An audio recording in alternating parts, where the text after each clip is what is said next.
It's not very often that we hear about gun violence in the Argyle area, but other areas of Jacksonville, it's an everyday occurrence. The public outcry over safety concerns has been heard at city council meetings, and people want to know what is being done to change things. On Your Side's Lana Harris spoke to community leaders from Jacksonville's Northside who say they feel like crime and violence happens daily. Good morning, and we know that crime is spread out everywhere, but when it comes to Jacksonville's Northside, people don't even seem surprised anymore when it comes to hearing news of more violence. And keep in mind, this is 10 minutes away from where you may work, 20 minutes away from where you may live, and the people who live there say it wasn't always like this.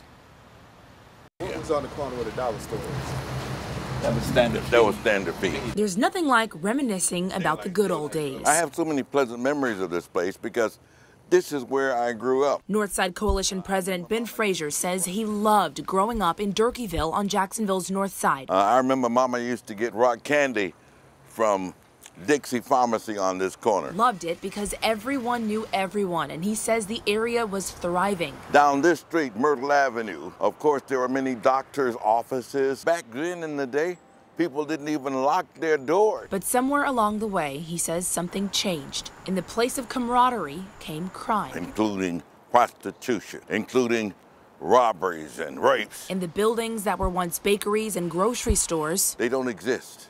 It's a food desert. And Pastor Lee Harris says the Northside's problems don't stop there. The schools, they're neglected. No shopping available. This is why they believe the Northside's crime problem is really an economic one. What you have is people that are hungry, people that are looking for jobs, affordable housing. If we took all the wealth out of Ponte Vedra, if we denied them jobs and transportation, and you go back there 10 years later, you will find the same condition. This is heinous, and we're watching it happen. Frazier says this is the city he loves, and he won't stop pushing for change until the Northside he sees is the one he remembers. What we need is a tremendous Marshall Plan of rehabilitation to rebuild this area once again. Ideas that Councilman Reggie Gaffney says he's ready and willing to hear. What I'm hoping to gather is data and allow each community leader to be able to tell me what some of the basic needs is, and we'll bring that back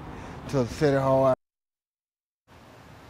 Now, part of what Frazier would like to see as far as rehabilitation goes is, number one, a series of town hall meetings with city council, an aggressive campaign to cut the supply of guns off the street, and creating a conflict resolution initiative in schools and neighborhoods. We are going to keep following this, and we'll keep you updated on air and online. Here in Jacksonville, I'm Lana Harris, First Coast News, on your side.